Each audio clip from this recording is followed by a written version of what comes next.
Do your teens like reading? Or should I say, did they used to like reading until they got cell phones? And so it's a real challenge, how do we encourage a love for reading during this time of the digital age? I'm just kind of thinking about when my boys were growing up and we wanted to instill in them, firstly, a love for learning and a love for reading. And so, it kind of like was a family tradition. Reading just became like an everyday family occurrence where we would do a lot of read alouds together.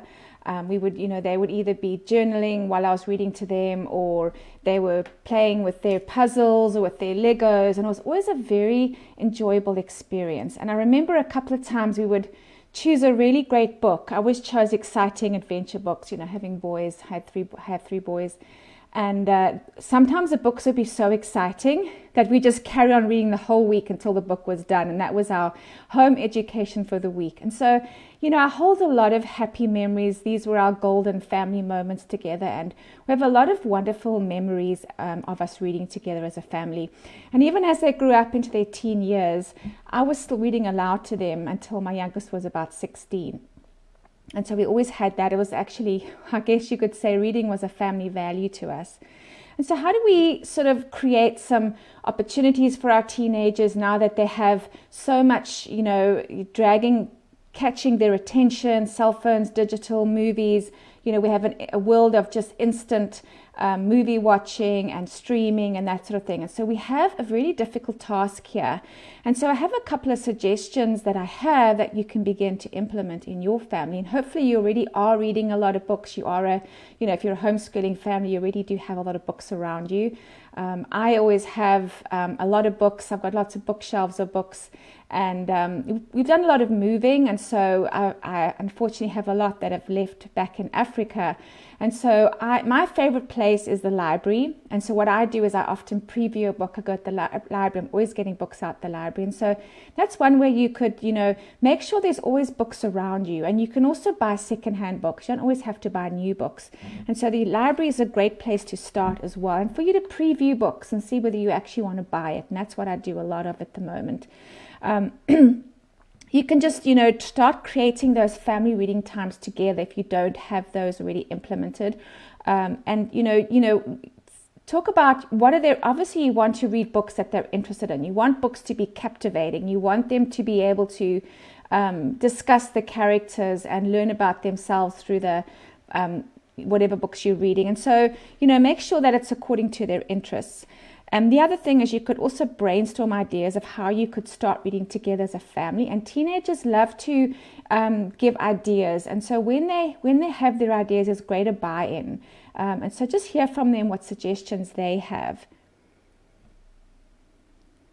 The other thing you could do is you could have like a 5 or 10 minute sort of reading sharing time, where you say, hey, what did you read about today? And you kind of share that together. And so you are also contributing in that and sharing what you're learning about, the books that you're reading. And so also parents want to create a love for reading in their teenagers. We need to also be reading. We need to also be having that love for reading and always, interested in learning and reading books. And so that we model that as well, which helps our teenagers as well, sort of see that as an important thing. The another suggestion you could do is you could sort of implement reading as you do with implementing chores. So, for example, they need to be reading books before they go off and do their video games or, get on their devices. And so it's like chores. Your chores get done first, and then you can go and do, get on your device. And so that's another idea. And hopefully they will, as they start to read more, they'll enjoy it more. It won't become a chore. It'll just be something they really enjoy doing. And also make sure that you have a calm, peaceful environment where there are no distractions. I mean, a little like reading nook or somewhere quiet where they can actually sit down and read and concentrate is also a great way of getting them to do that. You could also offer rewards, and that's kind of debatable depending on the family. When my boys were little, we did give them reading money. We never believed in pocket money. They never got money for something they didn't earn. We didn't believe in giving them money for chores either, because that is part of, as a family, that's an expectation that we have. And so you could look at something like that, or take them out for a milkshake or something like that. But natural rewards are probably best to use for teenagers, according to their love languages. So, for example, if your teenager, if their love language is time, just rewarding them with time spent with you is a wonderful reward. Or if they have words of affirmation as their love language, you could affirm them and say, wow, you actually spent a long time reading today. Your attention span is improving, because that's the other thing, is teens don't have a very big attention span because of phone addiction and digital media, and so it takes a while. And so for them to sit down for just 20 minutes can be quite a challenge for some teenagers. And so if they have the words of affirmation love language, you can say, wow, I saw you actually increased your reading time. I can see you're improving in this area. And that could also be a natural reward for them. And then I, personally, this is a personal thing. I don't recommend reading on digital devices. I'm just, for me, my teenage, well, I don't have teenagers anymore. My sons are all young adults now. And I never encourage reading on digital devices. I just want to get away from that. And it depends on you individually as a family.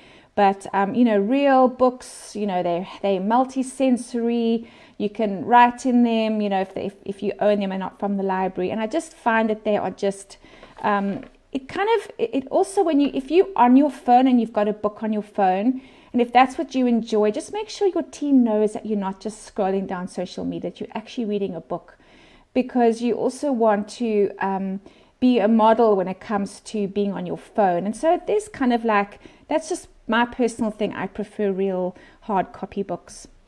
And just remember that it takes time to rewire good habits. For them to sit down and read, for them to build those good habits, it takes time. And so just give them a bit of patience. Give them a bit of time to form those habits, because there are a lot of distractions. And so what I've included is a couple of book ideas that you can take a look at. And I haven't included novels. This is just the purpose of this today, was to give you ideas of books for self-development or self-advancement, where they are you encouraging their creative side. If they are entrepreneurial thinking teenagers, you want to maybe give them books to help them in those areas where they can be, startups, where they can learn about marketing. I always recommend that all teenagers, in fact, everyone today, we should all be learning about marketing skills. And marketing is really about relationships, building relationships, because there's so many online businesses right now, is we have to know how to market ourselves. And so that is a wonderful place to start. And so I've included a couple of marketing books by Seth Godin. He's a wonderful author, and he writes in a very easily understood way. And he has some wonderful quotes. And so I thought that teenagers may enjoy his books. And the books that I also chose were giving teenagers a lot of practical ideas. And there's a lot of captivating images and pictures and practical things that they can do. So I hope that they'll be able to relate to these books. And so that is kind of, just starting that off. I hope that during this vacation season, you'll have some time for some family reading time. And it's a wonderful connection time. It's a wonderful time to connect with your families and to, be interested in about, what are they learning about the characters? What are they learning about life through the adventures that they're reading about? And just it's just a conversation starters as well. And so I hope this has encouraged you. I hope that you find some of the reading suggestions helpful, and you can click on the link and read more about what those are. Thank you so much.